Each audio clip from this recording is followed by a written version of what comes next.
Hello friends, I'm Harish Dembla from Accurate Fortune Astrology।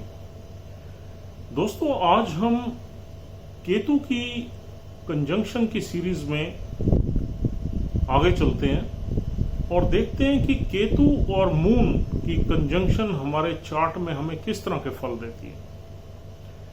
दोस्तों इससे पहले कि हम रिजल्ट्स पे जंप करें, हम सिर्फ जो जनरल प्रेडिक्शंस दे रहे हैं इस कंजंक्शन की, इसमें हम ये नहीं बता रहे कि ये कंजंक्शन किस हाउस में किस तरह के फल देगी। तो हाउस की एनर्जी और राशि की एनर्जी आपने खुद ही उसमें डाल लेनी है और हम आपको एक दो एग्जाम्पल जरूर दे देंगे कि इस कंजंक्शन को आपने कैसे रीड करना है। तो दोस्तों आइए देखते हैं कि मून और केतु की कंजंक्शन अगर हमारे चार्ट में एक ही हाउस में हो तो वो हमें किस तरह के फल देगी। देखिए दोस्तों, जान लेते हैं कि मून क्या है। Moon is our mind, our emotions, एक सेंसिटिविटी जो है हमारी, वो मून है। और मून से हम स्लीप भी देखते हैं और मून का संबंध हमारी मदर से भी है। मून इज ए कारका ऑफ आवर मदर और मून मिल्क को भी रिप्रेजेंट करता है और हमारी जो बॉडी में वाटर है उसको भी मून ही मेंटेन करता है। मून हमारे मूड्स को रिप्रेजेंट करता है, हमारी हैप्पीनेस को रिप्रेजेंट करता है, यानी कि हमारी जो माइंड की पीस है या माइंड की हैप्पीनेस है वो हम मून से ही देखते हैं। तो कहीं ना कहीं मून का संबंध हमारे माइंड की हैप्पीनेस से भी है। और moon is a very delicate and soft planet और ये मून जो है ये फास्टेस्ट मूविंग प्लैनेट है सोलर सिस्टम में और इस वजह से ये हमारी लाइफ को डायरेक्टली काफी इम्पैक्ट करता है, डे टू डे लाइफ में इम्पैक्ट करता है, because this is the fastest moving planet. That's why it affects our day to day life very effectively. और दोस्तों अब केतु मून के साथ युति बना के बैठ गया। केतु क्या है? Ketu is a very very pathetic planet. Ketu का रिलेशन डिटैचमेंट से है, सेक्लूजन से है, आई मीन सेपरेशन से है। और केतु से हम स्पिरिचुअलिटी देखते हैं, मोक्ष देखते हैं। केतु से एक लोनलीनेस देखते हैं, सॉलिट्यूड देखते हैं, अकेली जगहें देखते हैं। और केतु का टारगेट हमें स्पिरिचुअलिटी के पाथ पे ड्राइव करना है, मोक्ष की तरफ ले जाना है। और केतु ये सब चीजें हमसे करवाता है, हमें परेशान करके। केतु की दशा या अंतरदशा जब हमारी लाइफ में आती है, it clearly tells us that we are in trouble and miseries. जब जब आपकी लाइफ में केतु की दशा आएगी, अंतरदशा या महादशा, आपको क्लियरली इंडिकेशंस मिल जाएंगे कि आपकी लाइफ में एक संघर्ष स्टार्ट हो गया है और हर चीज में आपको कहीं ना कहीं फेलियर्स का सामना करना पड़ेगा। Exceptions are always there. Ketu अगर एग्जॉल्टेड है, बहुत ही शुभ है आपके चार्ट में, तो हो सकता है आपको कुछ एक्सेप्शनली अच्छे रिजल्ट्स भी दे। But exceptions are always there. Exceptions are in bad houses also, in bad planets also. It always happens. तो दोस्तों यहाँ पर सबसे पहले अगर हम देखें तो इस इंसान का जो माइंड है मिस्टीरियस होगा थोड़ा सा। इस बिकॉज मून से हम माइंड देखते हैं और केतु एक मिस्टीरियस प्लैनेट है, तो mind will be mysterious. It won't be easy to understand this person जिसका आप चार्ट देख रहे हैं। इसके माइंड कॉम्प्लेक्स हो सकता है, थोड़ा कॉम्प्लिकेटेड हो सकता है। इसके मूड स्विंग्स काफी होंगे और दोस्तों ये इसका मन उदास रहेगा, ये अंदर से अकेला होगा, एक अकेलेपन की फीलिंग्स जो है इसमें होंगी। इमोशंस इसमें कहीं ना कहीं कम होंगी, यानी कि मून क्या करेगा, आदमी के माइंड से उसकी इमोशंस, जो वार्मनेस है, जो वार्मथ है, उसको सेपरेट कर देगा। And this is a very distressing experience, very distressing experience. Moon की जो इमोशंस है, या जो वार्मथ है, या जो सेंसिटिविटी है, इंसान के माइंड से उसको केतु अलग करने की कोशिश करता है। तो इंसान में क्या आ जाता है? Lack of emotions, lack of sensitivity. Emotions dry up होने लगती हैं और एक उदासीन जीवन में इंसान ज्यादा देखने लगता है। नेगेटिविटी उसके मन में भर देता है केतु, और नेगेटिव थिंकिंग उसको डिप्रेस कर देती है। तो it also gives a sort of depression, और डिप्रेशन में और भी बुरे रिजल्ट्स मिल जाते हैं अगर यहाँ पर केतु का इम्पैक्ट पूरी तरह है। अगर उसने पूरा आपके यानी कि मन को या मून को जकड़ा हुआ है, पूरी तरह जकड़ा हुआ का क्या मतलब है कि अगर ये क्लोज कंजंक्शन है, इसकी डिग्री में बहुत कम फर्क है, तो ऐसे में बुरे रिजल्ट्स और भी ज्यादा मिल जाते हैं। अगर इस डिग्री में एक से कम का गैप है तो ये रिजल्ट्स ज्यादा बुरे मिलते हैं। 3 से कम है तब भी बुरे मिलते हैं। हाँ, जैसे जैसे ये डिग्री, दोनों की डिग्री में गैप बढ़ता चला जाएगा, वैसे वैसे इसके रिजल्ट्स आपको कम मिलेंगे, इन प्रॉब्लम्स में आप कम रहोगे। And there is a possibility कि एक ही हाउस में मून और केतु की डिग्री में 20 डिग्री का फर्क हो, 15 का फर्क हो, 25 का फर्क हो, 28 का फर्क हो। Moon can be of 1 degree and Ketu can be of 29 degree, और वाइस वर्सा। तो उस केस में आपको ये रिजल्ट्स बहुत कम मिलेंगे। अगर ये क्लोज कंजंक्शन है, दोनों की डिग्री में बहुत कम फर्क है, तो ये रिजल्ट्स ज्यादा मिलेंगे। फिर ये भी डिपेंड करेगा कि ये कंजंक्शन किस हाउस में है। कुछ हाउसेस में ये कंजंक्शन बहुत ही बुरे रिजल्ट्स देगी, और कुछ हाउसेस में ये कंजंक्शन ठीक रह सकती है। तो दोस्तों, आगे हम देखते हैं आगे क्या होगा। केतु आपको मदरली अफेक्शन लेने नहीं देगा, या आप ऐसा सोचोगे कि यार मेरी मदर मेरे से प्यार नहीं करती। It would create a difference between you and your mother and between the emotions of you both. हो सकता है आपकी मदर वर्किंग हो सकता है आपकी मदर आपका ज्यादा ध्यान ना रखे और उसका ध्यान कुछ और चीजों में हो। And it can also be possible due to a distant living between you and your mother. मतलब आप अपनी मदर से अर्ली एज में सेपरेट हो जाएं, बाहर चले जाएं एजुकेशन के सिलसिले में, या आपकी मदर कहीं बाहर रहे, तो ये एक सेपरेशन का योग भी अर्ली एज में बनता है। कुछ लोग फॉरेन सेटल भी हो जाते हैं इस योग, अगर ये कंजंक्शन 4th हाउस में हो तो फॉरेन की सेटलमेंट दर्शाती है। और दोस्तों, यहाँ पर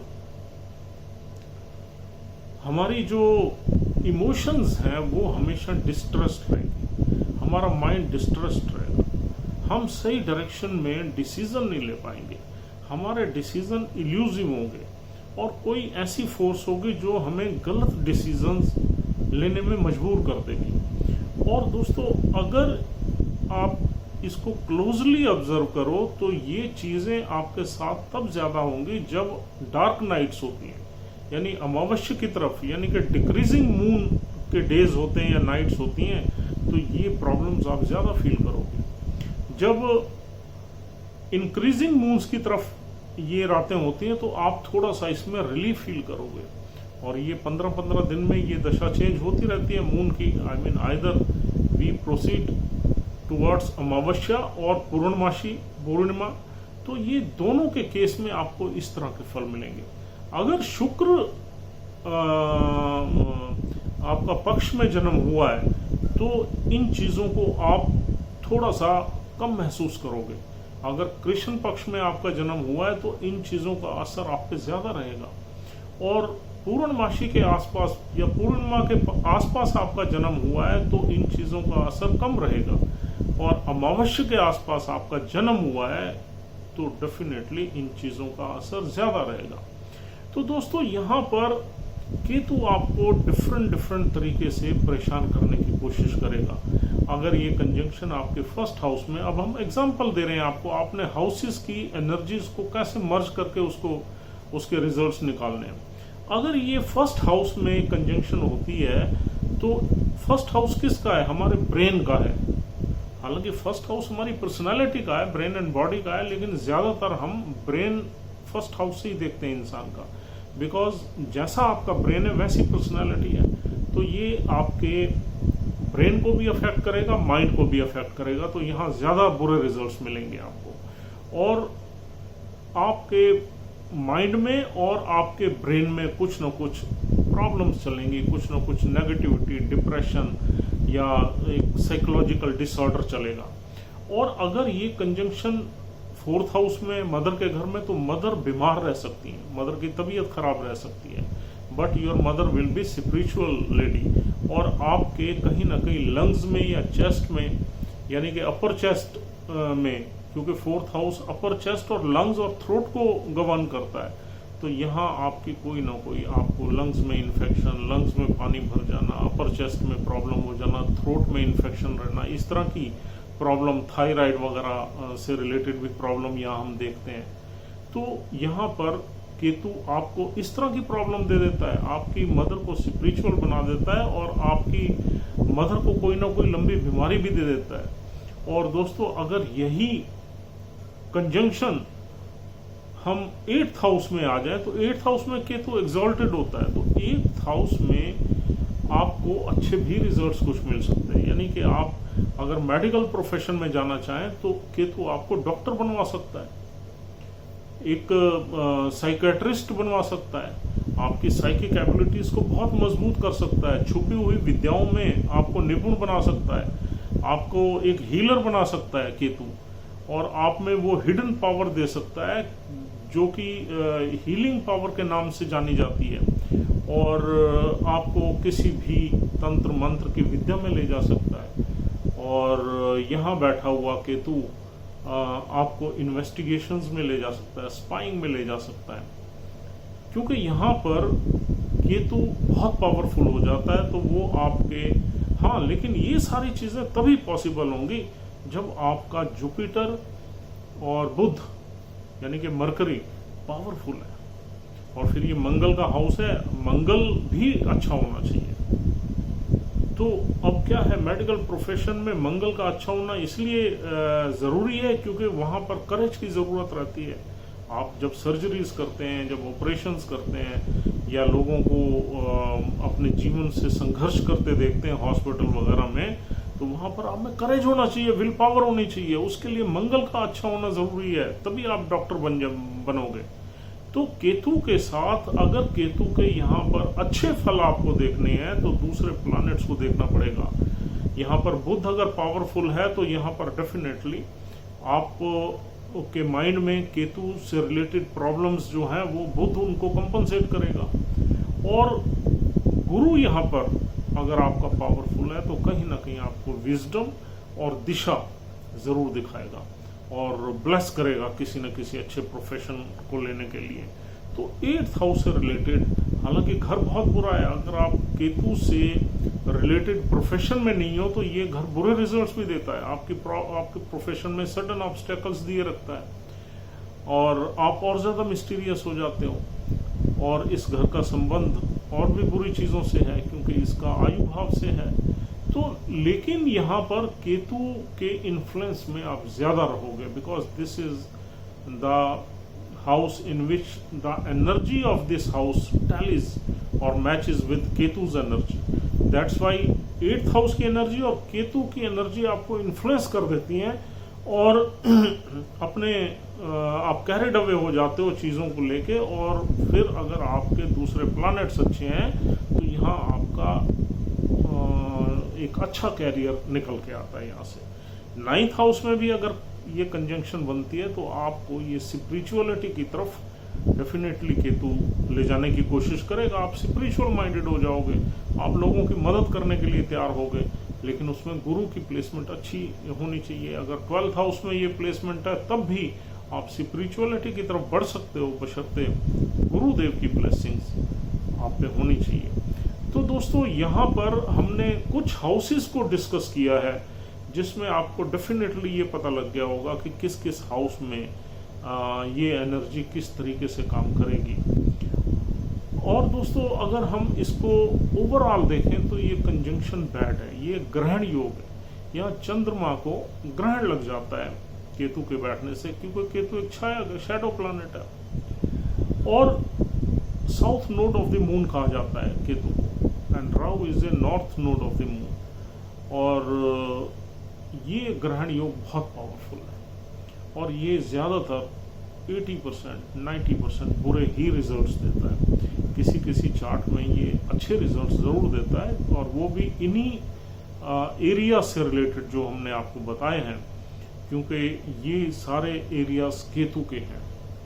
और केतु के जैसे भी आप एरिना में आपका माइंड जाता है और कैरिड अवे हो जाता है, तो कुछ अच्छे रिजल्ट्स भी हम देखते हैं, लेकिन उसमें ओवरऑल चार्ट की स्टडी बहुत ज़रूरी है। और दोस्तों यहाँ पर केतु आपकी हैप्पीनेस में बहुत डेफिशिएंसी डाल देगा, आपको खुश नहीं रहने देगा, आपको अकेला कर देगा, उदासीन कर देगा, मायूस कर देगा, और आपकी इमोशंस को ड्राई अप कर देगा, ड्राई कर देगा। तो ओवरऑल ये एक वर्स्ट प्लेसमेंट है, इसको हम कुछ भी क्रेडिट नहीं देना चाहते किसी भी तरह का। तो ये इम्पैक्ट जो है आपकी लाइफ में टीनेज से स्टार्ट होकर 35 इयर्स तक रह सकता है और बहुत परेशान कर सकता है, और एक कंटेंटमेंट की कमी आ सकती है। आपको रात को नींद नहीं आएगी, नींद में गलत सपने आ सकते हैं, और कहीं ना कहीं अगर 12th हाउस में ये प्लेसमेंट है तो नींद के साथ साथ आपको कहीं भूत प्रेत और घोस्ट वगैरह को भी यहाँ पर एक्सपीरियंस हो जाएगा। तो ये मतलब इस तरह की प्लेसमेंट है। तो दोस्तों I think this is all for the day, and उम्मीद करता हूँ you are connecting with this placement if this is happening in your chart, and you will experience such things during this age period. After 35 it will start decreasing, and 42 की age तक I think this will vanish off, and you will enjoy your normal life, and your mind will be clear of all obstacles, all illusions जिसमें आप पहले थे। अब आपके mood swings control में रहेंगे, आपके इल्यूजन्स क्लियर हो जाएंगे, लाइफ का पाथ आपको क्लियरली नजर आएगा, and you will become the original person from your mind when the energy of Ketu is released from your mind. After 35 it starts releasing and letting you free from this malefic effect of Ketu. So friends, thank you very much for watching this video. We'll see you soon, and there is one request: please don't forget to subscribe our channel. It is very, very important for us. Thanks a lot for watching this video. We'll see you soon. Enjoy the day. Thanks.